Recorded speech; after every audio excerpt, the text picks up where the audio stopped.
I am Anthony from Haslage. In this video, I will be covering an individual topic from my book, The 21st Century Workplace, a HR and EEO Guide. If you like what you hear, please check out the Amazon affiliate link in the description or visit my website at tony.haslage.net. That's tony.haslage.net. Thank you.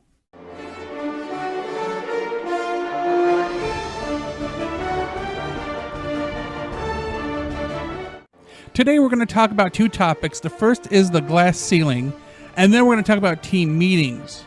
So starting with the glass ceiling, during one of the last days of class in the spring of the 2012 school semester, one of the students asked me about the glass ceiling. I told her that there was no longer a glass ceiling and that there had not been one since the late 1990s. There is a combination of factors as to why I feel that there is no longer a glass ceiling. The most significant reason is Carly Fiorina becoming the Chief Executive Officer of Hewlett-Packard in July of 1999. However, I do admit that while in general a glass ceiling no longer exists, in some vocations they have found ways of making a glass ceiling necessary, though probably still for sexist reasons. For those unfamiliar with the topic, Dictionary.com defines the glass ceiling as an upper limit to professional advancement, especially as imposed upon women, that is not readily perceived or openly acknowledged. What it boils down to is that up to a specific point in time, women never found themselves as being part of the boys' club. It was not until the 1990s that women found themselves in positions such as president or chief executive officer in any large organization, short of those notoriously serving strictly women. Many statistics, sadly, including sexual harassment complaints by men against women in the power, back this assumption. Consider the fact that there are few cases of glass ceilings for men as well. Until a specific point in time, rarely could men be found as nurses, working in flower shops, or holding any other job where the general population believed that only women should occupy them.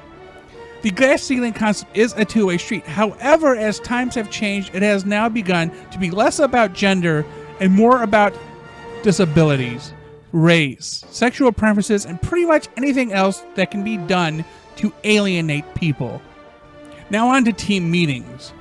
Prior to the start of every shift, there should be a short meeting to discuss the plans of the day with the employees and review any concerns from the previous shift. This is the best opportunity to ensure that all employees are accounted for and that everyone is on the same page. There is nothing worse than an employee not knowing what they should be doing, instead doing what they think they should be doing and working against a common goal. A few large chain stores seem to think that shift meetings are the appropriate time to gather everyone to cheer and pray. Someone at some point told them that doing so would create a unified workforce and that feels more like a family. The problem is that many people have no desire to be in another family and find prayer in the workplace insulting. Obviously, cheers and prayers at a family-oriented, religious, or otherwise spiritual organization is the exception to a rule. Individuals forced into or removed from cheering or praying in the workplace feel like outsiders. Not everyone has an outgoing personality, nor is everyone religious or even spiritual. Organizations that skip the cheers and prayers are no better off without them.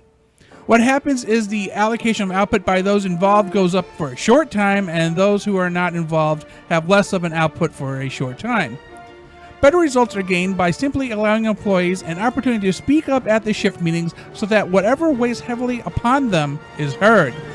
Plus, it is comforting to employees when they feel like they have been heard, and as a result, output increases. Thanks for watching, and remember to like and subscribe. Thank you for checking out our content. Before you leave, please remember to click like and then subscribe.